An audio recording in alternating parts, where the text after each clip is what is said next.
ராத்திரி நேரத்துல வானத்துல மின்னும் நட்சத்திரத்தையோ இல்ல இப்போ நீங்க உட்கார்ந்திருக்க ரூம்ல எரியற லைட்டையோ பார்க்கும்போது உண்மையிலே ஒளி, அதாவது லைட்னா என்ன அப்படின்னு எப்போது நீங்க யோசிச்சு பார்த்திருக்கீங்களா? ம் இது ரொம்ப இயல்பான ஒரு கேள்விதான். எல்லாரும் ஏதோ ஒரு கட்டத்துல கண்டிப்பா யோசிச்சிருப்போம். ஆமா, ஒளியோட வேகம் பத்தி நம்ம எல்லாரும் ஸ்கூல்லயே மனப்பாடம் பண்ணிருப்போம். ஆனா அந்த ஒளிக்கு வயசே ஆகுறது இல்ல, அதுக்கு மரணமே இல்லைன்னு யாராவது சொன்னா நீங்க நம்புவீங்களா? கேக்குறதுக்கு இது ஏதோ ஒரு சயின்ஸ் ஃபிக்ஷன் படத்தோட கதை மாதிரியோ இல்ல ஒரு கவிதை மாதிரியோ உங்களுக்கு தோணலாம். நிச்சயமா. ஆனா அதுதாங்க அறிவியலோட மிக நுட்பமான உண்மை. ஒளிக்கு நேரமும் இல்ல, காலமும் இல்ல. இது கொஞ்சம் தலை சுத்துற விஷயமா தான் இருக்கு. இன்னைக்கு நம்ம ரொம்பவே சுவாரஸ்யமான 2 தரவுகளை வச்சு ஒரு ஆழமான அலசலை மேற்கொள்ள போறோம். கரெக்ட். நம்ம கிட்ட இருக்கிற முதல் தரவு என்னன்னா 1874ஆம் வருஷம் தமிழ்நாட்டுல ஒளியுடம்பாக மாறி மறைந்து விட்டதாக கருதப்படுற வள்ளலார், அதாவது ராமலிங்க சுவாமிகள், அவங்களோட இறுதி உபதேசம் பற்றிய ஒரு வரலாற்று ஆவணம். ஆமா, ரொம்ப முக்கியமான ஒரு டாக்குமெண்ட் அது. 2வது தரவு ஒளிக்கு நேரமோ காலமோ கிடையாது அப்படிங்கிறதையும், அது நம்ம பிரபஞ்சத்தோட விதிகளை எப்படி சுக்குநூறா உடைக்குது அப்படிங்கிறதையும் விளக்குற நவீன இயற்பியல், அதாவது மாடர்ன் பிசிக்ஸ் பற்றிய ஒரு விரிவான காணொளி. இந்த 2 சோர்ஸையும் மேலோட்டமா பாத்தீங்கன்னா ஒண்ணுக்கு சம்பந்தமே இல்லாத மாதிரி தான் தெரியும். ஒன்னு 19ஆம் நூற்றாண்டுல நடந்த ஒரு ஆன்மீக தேடல், இன்னொன்னு ஐன்ஸ்டைனோட தியரி ஆஃப் ரிலேட்டிவிட்டி. எப்படி சொல்றது, 2 வேற வேற துருவங்கள் மாதிரி. எக்ஸாக்ட்லி. ஆனா இந்த 2ம் ஒளி அப்படிங்கிற ஒரு புள்ளியில ரொம்ப ஆச்சரியமான வகையில ஒன்னு சேருது. ஒரு பக்கம் அறிவியல், இன்னொரு பக்கம் ஆன்மீகம். இந்த 2க்கும் நடுவுல ஒளி என்ன பண்ணுது, இத கொஞ்சம் விரிவாகவே அலசுவோம். இந்த உரையாடலோட முக்கிய நோக்கமே அதுதான். கண்டிப்பா. காலம் அப்படிங்கிறது நாம நினைக்கிற மாதிரி ஒரு நேர்கோட்ல பயணிக்குதா, இல்ல அது வெறும் மாயையா? இத பத்தி தான் நம்ம இன்னைக்கு பேச போறோம். முதல்ல ஒளியோட அறிவியல் பத்தி பாப்போம். சரி, ஆரம்பிக்கலாம். ஒளியோட வேகம் வினாடிக்கு 299,72,458 மீட்டர்கள்னு நம்ம எல்லாருக்கும் தெரியும். இத பிரபஞ்சத்தோட ஒரு ஸ்பீட் லிமிட் அப்படின்னு நம்ம நினைக்கிறோம். ஆனா நம்ம தரவுகள் சொல்ற விஷயம் வேறையா இருக்கே. இங்கதான் நம்ம புரிஞ்சுக்க வேண்டிய ஒரு முக்கியமான விஷயம் இருக்கு. இத வெறும் ஒளியோட வேகம்னு மட்டும் நீங்க சொல்ல முடியாது. வேற எப்படி சொல்றது? இயற்பியலாளர்கள் இத ஸ்பீட் ஆஃப் காசாலிட்டி, அதாவது காரண காரிய வேகம் அப்படின்னு சொல்றாங்க. காரண காரிய வேகம் கொஞ்சம் விளக்கமா சொல்ல முடியுமா? கண்டிப்பா. அதாவது இந்த பிரபஞ்சத்துல இருக்கிற எந்த 2 பொருட்களும் ஒன்னோடொன்னு தொடர்பு கொள்வதற்கான அதிகபட்ச வேகம் இதுதான். இத நம்ம பிரபஞ்சத்தோட ரெஃப்ரெஷ் ரேட் அப்படின்னு கூட வச்சுக்கலாம். ஓ, நம்ம கம்ப்யூட்டர் ஸ்கிரீன்ல வர மாதிரி ரெஃப்ரெஷ் ரேட்டா? ஆமாங்க. ஒளிய ஒரு தகவல் கொண்டு போற தூதுவர்னு வச்சுக்கிட்டா, இது அந்த தூதுவரோட வேகம் மட்டும் கிடையாது, அந்த தகவல் பரமாற்றத்தோட உச்சக்கட்ட எல்லையே இதுதான். ஒரு நிமிஷம் இருங்க. அப்போ வேகம் அப்படிங்கிற கான்செப்டையே நாம இதுவரைக்கும் தப்பா தான் புரிஞ்சு வச்சிருக்கோமா? நம்ம சோர்ஸ்ல ஒரு அருமையான உதாரணம் கொடுத்திருக்காங்க. ஆமா, அந்த கார் உதாரணம் தானே. அதேதான். விண்வெளி காலம், அதாவது ஸ்பேஸ் டைம் அப்படிங்கிற ஒரு பிரம்மாண்டமான வலையமைப்புல நாம எல்லாரும் ஒரு கார்ல பயணிச்சுட்டு இருக்கோம்னு கற்பனை பண்ணிக்கோங்க. அந்த காருக்கு ஒரே ஒரு கியர் தான் இருக்கு. நாம சும்மா சேர்ல உக்காந்துட்டு இருக்கும்போது கூட வினாடிக்கு 1 வினாடி அப்படிங்கிற வேகத்துல காலத்தை நோக்கி பயணிச்சுட்டு தான் இருக்கும் இல்லையா? எக்ஸாக்ட்லி. அது ரொம்ப சரியான உதாரணம். அந்த ஸ்பேஸ் டைம் கார்ல நீங்க வெளியில, அதாவது ஸ்பேஸ்ல வேகமா நகர ஆரம்பிச்சீங்கன்னா காலத்துல உங்க வேகத்தை குறைச்சிக்கிட்டே ஆகணும். அதாவது டைம்ல நம்ம வேகம் குறையும். ஆமா, இது ஒரு ஜீரோ சம் கேம் மாதிரி. உங்ககிட்ட இருக்கிற மொத்த வேகத்தையும் நீங்க ஸ்பேஸ் மற்றும் டைம் ஆகிய 2க்கும் பிரிச்சு தரணும். ஓஹோ. நீங்க ஸ்பேஸ்ல எவ்ளோ வேகமா போறீங்களோ அந்த அளவுக்கு டைம்ல நீங்க மெதுவா தான் போக முடியும். அப்போ நான் ஸ்பேஸ்ல வேகமா போக போக என்னோட டைம் ஸ்லோவா போகும். இதை நிரூபிக்க ஒரு சிந்தனை பரிசோதனையை செஞ்சு பார்ப்போம். இப்போ நீங்க இதை கேட்டுட்டு இருக்கப்போ கண்களை மூடிக்கிட்டு ஒரு ராக்கெட்ல நீங்க பயணிக்கிறதா கற்பனை பண்ணிக்கோங்க. ஒரு பெரிய ராக்கெட்? ஆமா, அந்த ராக்கெட்ல ஒரு பெரிய கடிகாரத்தை வச்சு ஒளியோட வேகத்துல 50% வேகத்துல நீங்க பறக்குறீங்க. அப்போ அந்த கடிகாரத்தை பார்த்தா அது ரொம்ப மெதுவா ஓடும். டிக் டாக் அப்படின்னு. கண்டிப்பா ஓடும். ஆனா இது ஏதோ உங்க கண்ணுக்கு தெரியற மாய கிடையாது. அந்த ராக்கெட்டுக்குள்ள காலம் உண்மையிலே மெதுவாயிடுது. உண்மையாவே டைம் ஸ்லோ ஆயிடுமா? ஆமாங்க. இது அறிவியல்ல டைம் டைலேஷன் அப்படின்னு சொல்றாங்க. இது எந்த அளவுக்கு நிஜம்னா, இப்போ உங்க ஸ்மார்ட் போன்ல நீங்க யூஸ் பண்ற ஜிபிஎஸ் தொழில்நுட்பம் கூட இத பேஸ் பண்ணி தான் வேலை செய்யுது. நம்ம போன்ல இருக்கிற ஜிபிஎஸ்ஸா? எப்படி? விண்வெளியில செயற்கைக்கோள்கள் ரொம்ப வேகமா நகர்றதால ஏற்படுற இந்த நேர மாற்றத்தை கணக்கிட்டு தான் அது வேலை செய்யுது. அப்படி அவங்க கணக்கிடலன்னு வைங்க, கூகுள் மேப்ஸ் ஒரே நாள்ல பல கிலோமீட்டர் தப்பான வழியை காட்ட ஆரம்பிச்சிரும். அட பாவமே, நம்ம ஊரு டிராஃபிக்ல கூகுள் மேப்ஸ் தப்பா காட்டினா என்ன ஆகும்னு நினைச்சு பார்க்கலே பயமா இருக்கு. ஆமா, அது ஒரு பெரிய குழப்பத்தை உண்டாக்கிடும். சரி, இப்போ 50% வேகத்துல போனா டைம் ஸ்லோ ஆகுது. ஒருவேளை ஒனியோட வேகத்துல 99.9% வேகத்துல நீங்க பயணிச்சா என்ன ஆகும்? நம்ம சோர்ஸ்ல சொல்றாங்க, அந்த வேகத்துல நீங்க போனா ஒரே ஒரு வீக்கெண்ட்ல நீங்க நம்ம பால்வெளி அண்டத்தையே சுத்திட்டு வந்துடலாமா? மில்கி வே கேலக்சியவே சுத்திட்டு வந்துடலாமா? ஆமா. ஆனா பூமிக்கு திரும்பி வரும்போது இங்க பல தலைமுறைகளே கடந்திருக்கும். உங்களுக்கு தெரிஞ்சவங்க யாருமே உசுரோட இருக்க மாட்டாங்க. அப்படி என்றால் அந்த ஆக்சிலரேட்டரை முழுசா மிதிச்சு ஒளியோட வேகத்தை 100% தொடும்போது என்னதான் நடக்கும்? அங்கதான் இயற்பியலோட உச்சமே இருக்கு. நீங்க 100% ஒளியின் வேகத்தை தொடும்போது நேரம் முற்றிலுமா நின்னு போயிடும். நேரம் நின்னுடுமா? ஆமா, ஸ்னாப் ஃப்ரோசன் அப்படியே உறைஞ்சிடும். ஒரு ஃபோட்டானுக்கு, அதாவது ஒளியின் துகளுக்கு முன்பு பின்பு அப்படின்னு எதுவுமே கிடையாது. அப்போ பிரபஞ்சத்துல பல ஒளியாண்டுகள் தாண்டி வர்ற ஒளிக்கு எப்படி நேரம் இல்லாம இருக்கும்? இத கொஞ்சம் பரந்த பார்வையில யோசிச்சு பாருங்க. 10 லட்சம் ஒளியாண்டுகளுக்கு அப்பால் இருக்கிற ஒரு நட்சத்திரத்திலிருந்து ஒரு ஒளி உருவாகி உங்க கண்களை அடையுதுன்னு வச்சுப்போம். ம் நமக்கு தான் அந்த ஒளி லட்சக்கணக்கான வருஷங்கள் பயணம் செஞ்சு வந்த மாதிரி தோணும். ஆனா அந்த ஒளிய பொறுத்த வரைக்கும் அந்த பயணம் எடுக்கக்கூடிய நேரம் 0. பூஜ்யமா? எப்படி? ஏன்னா அதுக்கு பயண நேரம் அப்படிங்கிறதே கிடையாது. அது உருவான கணமும் பல லட்சம் கிலோமீட்டர்கள் தாண்டி உங்க கண்ணுக்குள்ள அழிஞ்ச கணமும் ஒண்ணுதான். வாவ்! அப்போ ஒளிய பொறுத்த வரைக்கும் அது பிறக்கிறதும் இறக்கிறதும் ஒரே வினாடி தான். அதுக்கு வயசாவதே இல்ல, அது காலத்துக்கு அப்பாற்பட்டது, இம்மார்டல் அப்படின்னு சொல்லலாம். மிகச் சரியா சொன்னீங்க. அறிவியல் இப்படி சொல்லுது. ஆனா இதே கான்செப்ட மனித வாழ்க்கைக்கு அப்ளை பண்ணா எப்படி இருக்கும்? மனித உடலையே அப்படிப்பட்ட ஒளியா காலத்துக்கு அப்பாற்பட்டதா மாத்த முடியும்னு நம்பின ஒருத்தரை பத்தின வரலாற்று ஆவணத்தை இப்ப நாம பாப்போம். இது ரொம்ப சுவாரஸ்யமான பகுதி. ஆமா, 1823ல இருந்து 1874 வரையிலான காலகட்டத்துல தமிழ்நாட்டுல வாழ்ந்தவர் தான் வள்ளலார் எனப்படும் ராமலிங்க சுவாமிகள். வடலூர்ல சத்தியஞான சபையை நிறுவின அவரு ஜான்வரி 30, 1874ல மேட்டுக்குப்பத்துல இருக்கிற சித்தி வளாகம் அப்படிங்கிற ஒரு அறைக்குள்ள போறதுக்கு முன்னாடி தன்னோட சீடர்களுக்கு ஒரு இறுதி உபதேசத்தை வழங்கினாரு. அந்த வரலாற்று ஆவணம் ரொம்ப தெளிவான ஆழமான சில விஷயங்களை முன்வைக்குது. அந்த 19ஆம் நூற்றாண்டு சமூகம் ஜாதி மதம்னு பல பிரிவுகளா பிரிஞ்சு கிடந்த ஒரு காலகட்டம். ஆமா, நிறைய பிரிவினைகள் இருந்த நேரம் அது. அப்போ அவர் சொன்ன இறுதி உபதேசத்தோட மிக முக்கியமான கூறு ஜீவகாருண்யம், அதாவது எல்லா உயிர்கள் மேலேயும் காட்டுற இரக்கம். எந்த உயிருக்கும் தீங்கு செய்யக்கூடாது, மாமிசம் சாப்பிடக்கூடாது, பசியான வாடுறவங்களுக்கு எந்த பாகுபாடும் பார்க்காம சாப்பாடு கொடுக்கணும். இதுதான் உண்மையான வழிபாடுன்னு அவர் ஆழமா நம்பினாரு. கரெக்ட். அது மட்டும் இல்லாம அவர் எந்த ஒரு குறிப்பிட்ட மதத்தையும் சார்ந்திருக்கல. அருட்பெருஞ்சோதி அப்படிங்கிற ஒரே ஒரு பேரொளி தான் இறைவன் அப்படின்னு அவர் சொன்னாரு. அதாவது இறைவனை ஒளியின் வடிவமா அவர் பார்த்தார்.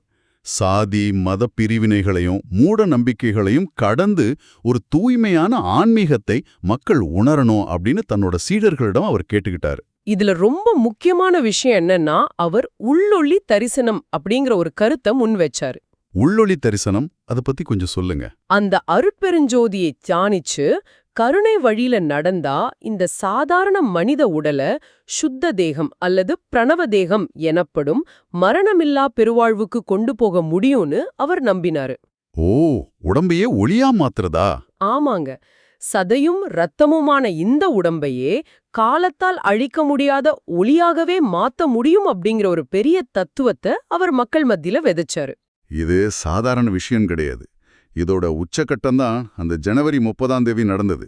அன்னைக்கு அவர் தன்னோட சீடர்களை பார்த்து, நான் உள்ள செல்றேன், கதவை திறக்க வேண்டாம், திறந்தால் நான் அங்கே இருக்க மாட்டேன் அப்படின்னு சொல்லிட்டு அந்த சித்தி வளாகர அறைக்குள்ள போனாரு. ஆமா. கொஞ்ச நாள் கழிச்சு ஆங்கில அதிகாரிகளோட உத்தரவின் பேரில் அந்த சீல் வைக்கப்பட்ட கதவு திறக்கப்பட்டப்போ அவர் அங்கு இல்ல. அந்த அறை காலியா இருந்துச்சு. 19ஆம் நூற்றாண்டு இந்திய ஆன்மீக வரலாற்றுல இது இன்னைக்கும் ஒரு பெரிய மர்மமான நிகழ்வாதான் பார்க்கப்படுது. அவர் அந்த அருட்பெருஞ்சோதியாகவே, அதாவது ஒளியாகவே மாறி பிரபஞ்சத்தோட கலந்துட்டாரு அப்படின்னு அவரோட பக்தர்களால் நம்பப்படுது. அந்த ஆவணத்துல குறிப்பிடப்பட்டிருக்க அவரோட வாழ்நாள் செய்தி இதுதான். அனைத்து உயிர்களிடத்தும் காட்டும் கருணையே அழியாமைக்கான உண்மையான பாதை. இது ரொம்பவே ஒரு பவர்ஃபுல்லான மெசேஜ். இப்போ இத நாம கொஞ்சம் தள்ளி நின்னு யோசிச்சு பார்க்கணும். நாம இங்க எந்த ஒரு குறிப்பிட்ட நம்பிக்கையும் ஆதரிக்க வரல. ஆனா அந்த ஒற்றுமைய பாருங்க. ஒரு பக்கம் நவீன அறிவியல் ஒளியே காலத்திற்கு அப்பாற்பட்டது, டைம்லெஸ் அப்படின்னு சொல்லுது. மறுபக்கம் 150 வருஷத்துக்கு முன்னாடி ஒரு ஆன்மீக தேடல், மனித உடலை ஒளியா மாத்துறதன் மூலமா மரணத்தை ஜெயிக்கலாம், காலத்தை வெல்லலாம்னு சொல்லுது. இது தற்செயலா நடந்த ஒரு ஒற்றுமையா, இல்ல இயற்கையோட ஆழமான விதிய 2 வெவ்வேறு வழிகள்ல மனிதன் தேடி இருக்கானா அப்படிங்கிறது ரொம்பவே ஆச்சரியமா இருக்கு. உண்மையிலேயே அது ஒரு பிரம்மாண்டமான சிந்தனை தான். சரி, இப்போ மறுபடியும் அறிவியலுக்கே வருவோம். அறிவியலையும் இந்த தத்துவார்த்த சிந்தனையையும் இணைக்கிற இன்னொரு பெரிய புதிரை நாம உடைக்க வேண்டியிருக்கு. சொல்லுங்க. ஒளிக்கு காலமே இல்ல, அதுக்கு வயசாவதே இல்ல அப்படின்னு சொல்றோம். அப்போ நம்மளோட கடந்த காலம், அதாவது பாஸ்ட், அப்புறம் எதிர்காலம், ஃபியூச்சர், இதெல்லாம் என்னாச்சு, எங்க போச்சு? ஆனா ஒளிக்கு காலமே இல்ல அப்படின்னா இந்த பிரபஞ்சம் அப்படிங்கறது எப்படி இருக்கும் தெரியுமா? ஒரு பெரிய பிரெட் பாக்கெட் மாதிரி இருக்கும்னு நவீன அறிவியல் சொல்லுது. இததான் பிளாக் யூனிவர்ஸ் அப்படின்னு சொல்றாங்க. ஒரு நிமிஷம், பிரபஞ்சம் ஒரு பிரெட் பாக்கெட்டா? இத கற்பனை செஞ்சு பார்க்கவே கொஞ்சம் வித்தியாசமா இருக்கே. கொஞ்சம் தெளிவா சொல்லுங்களேன். அதாவது அந்த முழு பிரெட்டும் தான் பிரபஞ்சத்தோட ஒட்டுமொத்த காலம். அதுல கடந்த காலம், நிகழ்காலம், எதிர்காலம் எல்லாமே ஏற்கனவே உறைஞ்சு போய் ஒரே நேரத்துல ஒரு 4 பரிமாண அமைப்பா அப்படியே இருக்கு. 4D ஸ்ட்ரக்சரா இருக்குன்னு சொல்றீங்க? ஆமா. அந்த பிரெட்ல நீங்க வெட்டுற ஒவ்வொரு மெல்லிய ஸ்லைஸும் ஒரு காலகட்டம். உங்களுக்கு நிகழ்காலம் அப்படின்னு நீங்க இப்போ நினைச்சிருக்கிற நிமிஷம், அந்த பிரெட்ல நான் வெட்டுன ஒரு சின்ன ஸ்லைஸ் மட்டும் தானா? எக்ஸாக்ட்லி. உங்களுடைய கடந்த காலமும் எதிர்காலமும் அந்த பிரெட்டோட மத்த பகுதிகள்ல அப்படியே பத்திரமா இருக்கு. ஆனா ஒளியோட பார்வையிலிருந்து பார்த்தா அந்த முழு பிரெட்டும் ஒரே நேரத்துல இப்போதே இங்கேயே இருக்கு. எனக்கு தலை சுத்துது. அப்போ பிரபஞ்சத்தோட வயசு 13.8 பில்லியன் வருஷங்கள்னு நம்ம விஞ்ஞானிகள் ரொம்ப உறுதியா சொல்றாங்களே, அது பொய்யா? அப்படி இல்ல. பிக் பேங் அப்படிங்கிற பெருவெடிப்பு பல பில்லியன் வருஷங்களுக்கு முன்னாடி நடந்துச்சுன்னு தானே நம்ம படிச்சிருக்கோம். அது மனிதர்கள் அப்படியே நம்ம பார்வையில. ஆனா அந்த பெருவெடிப்பின் போது உருவான மிக பழமையான ஒளி ஒண்ணு இன்னைக்கும் பிரபஞ்சத்துல பயணிச்சிட்டு இருக்கு. அத சிஎம்பி, அதாவது காஸ்மிக் மைக்ரோவேவ் பேக்ரவுண்ட் அப்படின்னு சொல்றாங்க. ஆமா, கேள்விப்பட்டிருக்கேன். அந்த ஒளிகிட்ட போய் உனக்கு என்னப்பா வயசாகுது அப்படின்னு கேட்டா அது எனக்கு வயசு 0 அப்படின்னு தான் சொல்லும். என்னது, 0? ஆமாங்க. ஏன்னா அதுக்கு நேரம் கிடையாது. அந்த ஒளிய பொறுத்த வரைக்கும் பிக் பேங் அப்படிங்கிறது 13.8 பில்லியன் வருஷத்துக்கு முன்னாடி நடக்கல, அது இப்பதான் நடந்துட்டு இருக்கு. வாவ். ஒளியோட பார்வையில நேரம் மட்டும் 0 கிடையாது, தூரமும் 0 தான். இத லென்த் கன்ட்ராக்ஷன் அப்படின்னு இயற்பியல்ல சொல்றாங்க. லென்த் கன்ட்ராக்ஷனா? அப்படின்னா என்ன? இப்ப நீங்க ஒரு மெஷரிங் டேப்பை வச்சுக்கிட்டு ஒளியோட வேகத்துல பயணிச்சா என்ன ஆகும்னு கற்பனை பண்ணுங்க. நீங்க வேகம் எடுக்க எடுக்க அந்த டேப்போட அளவும் சுருங்கிட்டே வரும். ஓகே. நீங்க 100% ஒளியின் வேகத்தை தொடும்போது வெளி முற்றிலுமா சுருங்கிடும். அதனால பிரபஞ்சம் அப்படிங்கிறது பல கோடிக்கணக்கான ஒளியாண்டுகள் விரிஞ்சு கிடக்கிற ஒரு அளக்க முடியாத பெருவெளி கிடையாது. அப்போ அது எவ்ளோ பெருசு? ஒளிய பொறுத்த வரைக்கும் அது எந்த பரிமாணமும் இல்லாத ஒரு சின்ன புள்ளி, டைமென்ஷன்லெஸ் டாட். தொடக்கமும் முடிவும் ஒரே இடத்துல இருக்கிற ஒரு புள்ளி. இது கேக்குறதுக்கு ஏதோ மாயாஜால மாதிரி இருக்கு. ஒளிய பொறுத்த வரைக்கும் காலமும் கிடையாது, தூரமும் கிடையாது, எல்லாமே ஒரே புள்ளி அப்படின்னா எனக்கு ஒரு முக்கியமான சந்தேகம். கேளுங்க. நாமும் இதே பிரபஞ்சத்துல தானே இருக்கிறோம். பின்ன ஏன் நான் மட்டும் நாளுக்கு நாள் வயசாகிறேன்? ஏன் நான் மட்டும் இந்த காலம் அப்படிங்கிற விஷயத்த உணர்றேன்? இதுக்கு ஒரு ரொம்ப அடிப்படையான காரணம் இருக்கு. அதுதான் நிறை, அதாவது மாஸ். உங்ககிட்டயும் என்கிட்டயும் நிறை இருக்கு. அதாவது நமக்கு ஒரு எடை இருக்கு, பருப்பொருள் தன்மை இருக்கு. மாஸ் இருக்கு, சரி. இந்த நிறை இருக்கிறதுனால தான் நம்மால ஒளியோட வேகத்துல பயணிக்க முடியல. நாம இந்த விண்வெளி காலத்துல ரொம்ப மெதுவா நகர்றோம். அப்படி மெதுவா நகர்றதால ஏற்படுற ஒரு வகையான உராய்வு தான் காலம். வாவ், உராய்வு தான் காலமா? ஃப்ரிக்ஷன். நீங்க சொல்றத பார்த்தா நாம ஒரு குளத்துக்குள்ள இறங்கி தண்ணியில நடக்கும்போது ஒரு எதிர்ப்பு விசை இருக்கும் இல்லையா, அது மாதிரியா? மிகச்சரியான ஒப்புமை. தண்ணிக்குள்ள நடப்பது எவ்வளோ கடினமா இருக்குமோ அதுபோல நிறையுள்ள பொருட்கள் ஸ்பேஸ் டைம்ல மெதுவா நகர்றதால அந்த நகர்வு தான் காலத்தை உருவாக்குது. அப்போ ஒளிக்கு ஒளிக்கு நிறை கிடையாது. அதனால அது எந்த உராய்வும் இல்லாம சுதந்திரமா இந்த பிரபஞ்சத்துல பயணிக்குது. உண்மைய சொல்ல போனா நாம தான் இந்த பிரபஞ்சத்தோட கடிகாரங்கள். நாம இருக்கிறதுனால தான், நமக்கு நிறை இருக்கிறதுனால தான் இந்த பிரபஞ்சத்துக்கே ஒரு வரலாறு உருவாகுது. இது ரொம்பவே அற்புதமான, அதே சமயம் நம்மள நெகிழ வைக்கிற ஒரு கண்ணோட்டம். இத கேட்டுட்டு இருக்கிற உங்களுக்கு இந்த தகவல்கள் கண்டிப்பா ஒரு பெரிய ஆச்சரியத்தை ஏற்படுத்தியிருக்கும். கண்டிப்பா. சில நேரங்கள்ல உங்களுக்கு காலம் ஒரு சுமையாவோ, நம்ம வயசாகுதே அப்படிங்கறது ஒரு சாபமாவோ தோணலாம். ஆனா நிறை அப்படிங்கிற ஒண்ணு உங்ககிட்ட இருக்கிறதுனால தான், நீங்க இந்த ஸ்பேஸ் டைம்ல மெதுவா நகர்ந்து காலத்தை உருவாக்குறதுனால தான் உங்களுக்கு நினைவுகள் இருக்கு, உணர்வுகள் இருக்கு. ஆமா. இத எல்லாரும் புரிஞ்சுக்கணும். காலம் அப்படிங்கிறது ஒரு சாபம் கிடையாது. இந்த பிரபஞ்சமே தன்னைத்தானே ரசிச்சுக்கிறதுக்காக கொடுத்த ஒரு விலைமதிப்பற்ற பரிசு. ஒரு பியூட்டிஃபுல் கிஃப்ட். ஆமாங்க. ஒளிக்கு வயசாகாதுதான். ஆனா ஒளிக்கு எந்த கதையும் கிடையாது. அது உருவானதும் அழிவதும் ஒரே கணத்துல முடிஞ்சிடும். ஆனா உங்களுக்கு ஒரு அழகான கதை இருக்கு. நீங்க சின்ன குழந்தையா இருந்து வளர்றீங்க, காதலிக்கிறீங்க, பல விஷயங்கள சாதிக்கிறீங்க, சிரிக்கிறீங்க, அழறீங்க. இது எல்லாமே நீங்க காலத்துல மெதுவா நகரதால உங்களுக்கு கிடைச்ச ஒரு வரம். ரொம்ப அழகா சொன்னீங்க. உண்மை அதுதான். இன்னைக்கு ராத்திரி நீங்க வெளியே போய் வானத்துல ஒரு நட்சத்திரத்தை பார்க்கும்போது இத மட்டும் நினைவுல வச்சுக்கோங்க. அந்த நட்சத்திரத்தோட ஒளி உங்களை அடைய லட்சக்கணக்கான வருஷங்கள் பயணம் செஞ்சு வரல. ஆமா, ஒளியோட பார்வையிலிருந்து பார்த்தா அந்த நட்சத்திரமும் உங்க கண்களும் ஒன்றே ஒன்று தொட்டுக்கிட்டு இருக்கு. இடையில எந்த தூரமும் கிடையாது, எந்த கால இடைவெளியும் கிடையாது. நீங்க இந்த பிரபஞ்சத்தோட ஆதி முதல் அந்தம் வரைக்கும் ஒளியால நேரடியாகவும் உடனடியாகவும் இணைக்கப்பட்டிருக்கீங்க. இது எவ்ளோ பெரிய அறிவியல், அதே சமயம் எவ்ளோ ஆழமான தத்துவம். முற்றிலும் உண்மை. வள்ளலார் தேடிய அந்த அழியாத ஒளியின் தன்மையும், ஐன்ஸ்டீன் விளக்கிய ஒளியின் ஈர்ப்பியல் தன்மையும் நம்ம பிரபஞ்சத்தோட ரொம்ப ஆழமான ரகசியங்களை நோக்கி அழைச்சிட்டு போகுது. அறிவியலும் தத்துவமும் வேற வேற மொழிகள்ல பேசினாலும் ரெண்டு சுட்டி காட்டுறது ஒரே உண்மையத்தான். கண்டிப்பா. இவ்ளோ நேரம் நாம பேசின இந்த ஆழமான அலசல முடிக்கிறதுக்கு முன்னாடி உங்களை சிந்திக்க தோன்ற ஒரு கேள்வியை நான் விட்டு சொல்றேன். நாம கொஞ்சம் முன்னாடி பிளாக் யூனிவர்ஸ் தத்துவம் பத்தி பேசணும் இல்லையா? அந்த பிரெட் பாக்கெட் உதாரணம். அதேதான். அந்த தத்துவத்தின்படி கடந்த காலம், நிகழ்காலம், எதிர்காலம் இது எல்லாமே ஏற்கனவே உறைஞ்சு போய் ஒரே நேரத்துல நிலைச்சிருக்கு அப்படின்னா, இப்போ நீங்க உங்க வாழ்க்கையில எடுக்கிற முடிவுகள் உண்மையிலேயே நீங்களா சுயமா எடுக்கிற முடிவுகள் தானா? அதாவது ஃப்ரீ வில் பத்தி கேட்றீங்க. ஆமா. அல்லது ஏற்கனவே எழுதி முடிக்கப்பட்ட ஒரு பிரம்மாண்டமான பிரபஞ்ச திரைப்படத்துல நாம எல்லாரும் நமக்கு கொடுக்கப்பட்ட பாத்திரங்களை மட்டுமே ரொம்ப ஆக்கப்பூர்வமா நடிச்சுக்கிட்டு இருக்கோமா?